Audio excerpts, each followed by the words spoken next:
Well, hi there, everyone. How's it going? It's Thursday. It's June 2nd, 2022, and there are baseball games. You're looking at the MLB Algorithm. It's a bunch of formulas in Microsoft Excel that predict baseball games and predict winners. It's probably the best that's ever been created to do this. I'm just saying that off the top of my head just because I've never seen anybody do better with it. But just the nature of how it works is just empirically taking stats and trying to use them and using different factors to predict things. So it can certainly be used to help and aid in your navigation of the games and how to pick them if you're betting on them. So you can look at it really briefly, and generally games that are above 10% margin are pretty good.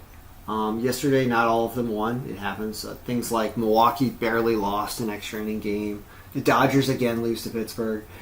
Things like that. Well, today it has the Dodgers over the Mets, but they're playing really well too. So, point is this is what it's saying. So the line on Cincinnati over Washington, but these are both really bad teams. You can see that the team's power strength is right here. So the most powerful team it's saying is the Dodgers today based on our distribution. And that's probably because, let's see, where's the Dodger game? Oh, you couldn't, could you? You have to look in values. It's down there. So it's because Tony Gonsolin's 5-0 and only has a 1.8 ERA under 45 innings pitched. This guy's pitching incredible. That is why the Dodgers are favored. So it's interesting to dig through the game-by-game setup to see if what the algorithm is predicting as the best games actually are the best games. And also, you can see there's a pretty good line on the Yankees with Nestor Cortez, and there are no underdogs once again. Hilarious. No underdogs. It is as if I'm taking the odds makers lines and putting them in here and saying that these are the only teams the algorithm is picking, except I'm not doing that. I'm doing my own independent calculations, and the odds are aligning with these calculations. It's fascinating. It's because it works. That's why this happens. So, all right, so let's talk about them game by game and see where is their value, right? I saw some value here and maybe value here, but these are low margin games. Is there any value up here? It says Cincinnati has some value. It says Miami kind of has some value. Miami over, these look so weird. These look like bad teams. Well, let's see what's going on. So what we have is Shohei Ohtani going for the Angels. It says the Yankees walk all over them and hit them hard because Nestor Cortez is that much better. Maybe he doesn't bat, but he throws the ball well. And the Angels are playing terribly. That's the other reason. So this is a great value line right here. And this game is just starting right now, actually. It's 20 minutes into it. Sorry, late video, guys. I've been busy today. So there's that. Then there's Minnesota-Detroit. It says extremely close game. Minnesota has not been playing well. Detroit keeps beating them. And so this series-wise, Detroit is playing better. Their lineup factor is catching up. So they were hitting so terribly at the beginning of the year that their lineup factor looked really bad. But now it's getting a little better. And it makes me want to choose a lineup factor from like the last 20 days or something, or the last month instead of just the whole season, which is something that could be done, but it would be complicated in grabbing the batter stats for only a period of time. But it could be done. It's something to think about. So this game's a pick'em game, but if anything, you take Detroit because they have a better line, and it actually says they win by predicted score, even though it doesn't by margin. So it's just saying any team plus 1.5 in this game, but probably Detroit. Tampa Bay, Texas. Bad ERA for Texas here. Tampa Bay came back to win last night, this very score of like 4-3. They were down 2-0 most of the game. They showed they were the stronger team. Here, that only gives them a 2% margin. Because why? Because their lineup factor is not, they're somehow not playing if these lineups are confirmed, which they may or may not be. Let's look. Tampa Bay, Texas. Let's grab lineups again just in case. This is how I do this. You grab the lineups, I copied them, paste them right here, refresh, and refresh. Yep, something did change. So we actually got a little change there. And their lineup factor looked like it stayed the same though.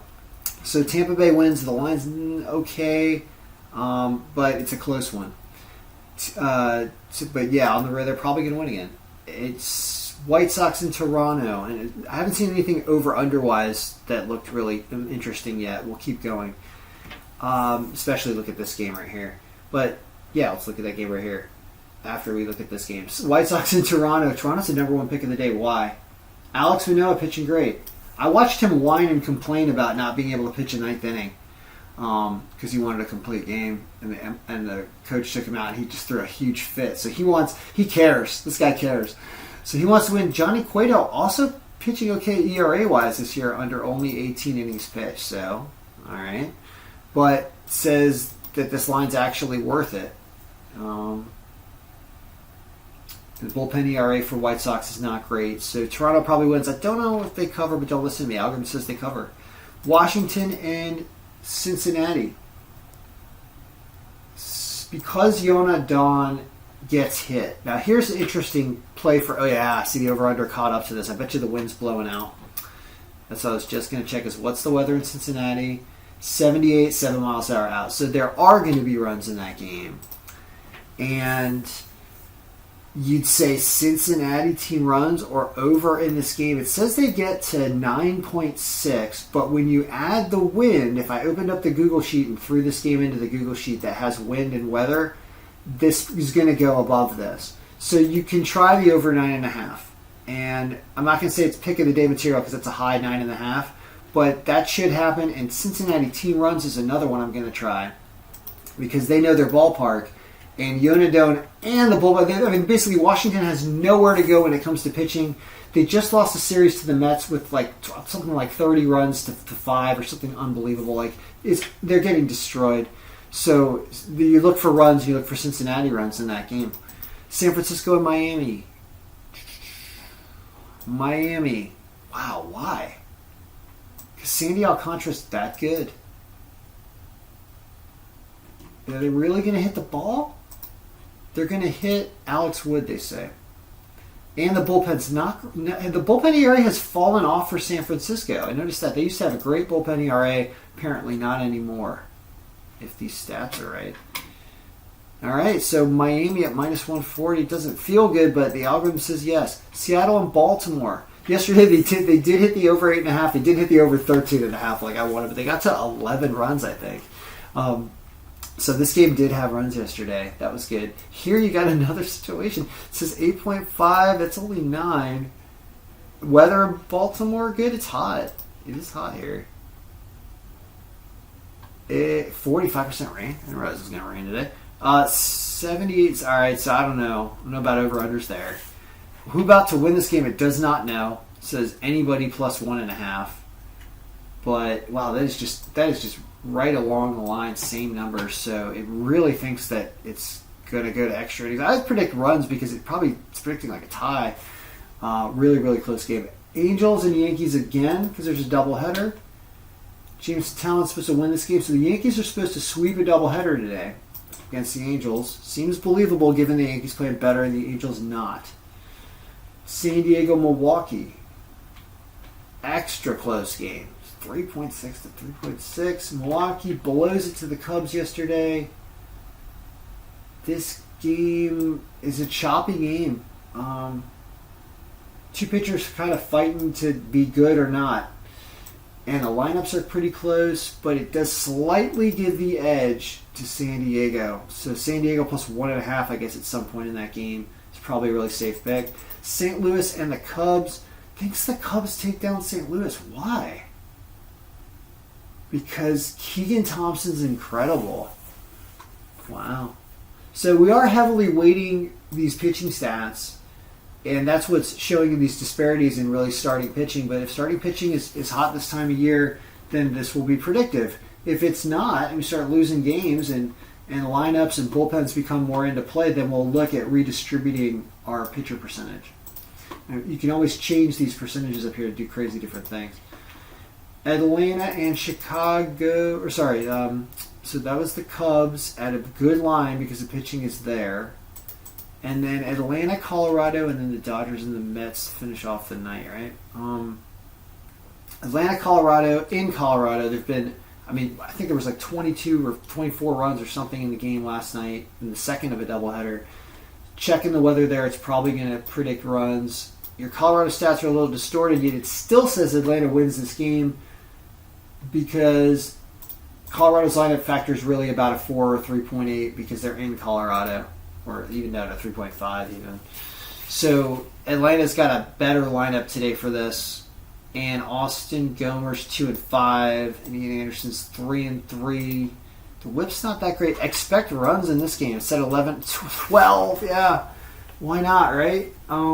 That's very believable that this game will also go ridiculous runs.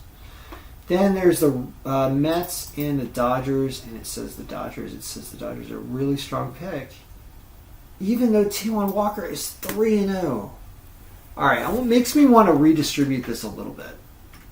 I want to say, give me 10% here, 10% here, 10% here.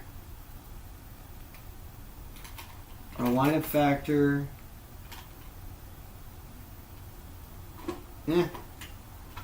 about the same. See what that does to the overall. Some of the stuff moves down here. It puts Texas up over Tampa Bay. Why? Why does it do that? It does that because Taylor Hearn has actually won some games, but win percentage is still not great at this point in the year. I still feel like you overdo win percentage. So I did something like this. I'll give bullpen 11. Let's try that. Yeah, that looks better. It puts Tampa Bay way down here close with Texas, which I think is the right move. Yep. All right. So, guys, good luck, everyone. That's the extended video. I'm giving away this thing basically for free, but I'm also taking money if you want to contribute to the cause. So I put more effort into this because I'm basically doing this video. As you can see, I went through each game for the first time in this video. That's about all I'm spending on this today. I'll probably make a bunch of picks and then forget about it and do a ton of other work and not even look at this. I didn't look at this until just basically 5 minutes before I turned on the video. So, and that's because nobody paid anything today. A lot of people went on and requested the free copy, and I'm sending it to you and send it right now. So, so there's that. I appreciate the likes and the shares or subscriptions or whatever. That's helpful as well as I get the YouTube account monetized. That will be another reason that I'll do more videos is once I start getting paid from YouTube to put these up. But, all right, guys, good luck, everyone. May all your picks be winning. If you do one thing today, I want to say bet the over in the Cincinnati-Washington game, or bet Cincinnati team runs. Just because you want to go with extremes, and I'm a Nationals fan, sort of, so I kind of want to bet against them. It's fun. All right, over 9.5, there's alternate over-unders you can get. That's good, because it's predicting 9.4 without the weather. And the weather there is not rain, right? The weather there was good? Yeah, the weather there is 7 mile per hour out. Cincinnati is a really good out-hitting ballpark when the wind is blowing out. So the smart money is on there being a lot of runs in this game because you saw this ridiculous pitching ERA for Iona Don, and the bullpen ERAs for both these teams are miserable. So even though the lineups are not huge, there's just going to be accidental runs in this game. So over 9.5 is the educated pick of the day, even though I've said things like over-unders are never picks of the day. In baseball here, in order to get good lines, and I would argue you go crazy with this and you'd say as many Cincinnati team runs as you can get, and I would go over even like 12.5 because there's so much red here and the weather being consistent with what your pick wants to do that the only thing that's bad about Cincinnati not scoring runs is they don't get to bat in the ninth because they'll probably be winning. But if Washington can do anything, which they shouldn't be able to hit Graham Ashcroft if he pitches unbelievable like he's been pitching. He doesn't have any previous stats. There we go. If they hit him like normal, look at that. Then the score gets to 9.8 before you add in the wind and the weather. So this game is going above 9.5. So I will say that's my pick of the day because of the consistency on all fronts, including AAA stats for Graham Ashcroft, which I didn't even look at changing these stats to AAA for some people. That makes the Cubs still win against St. Louis. Yeah, there's so much you can do with this, guys. All right, good luck, everyone. May all your picks be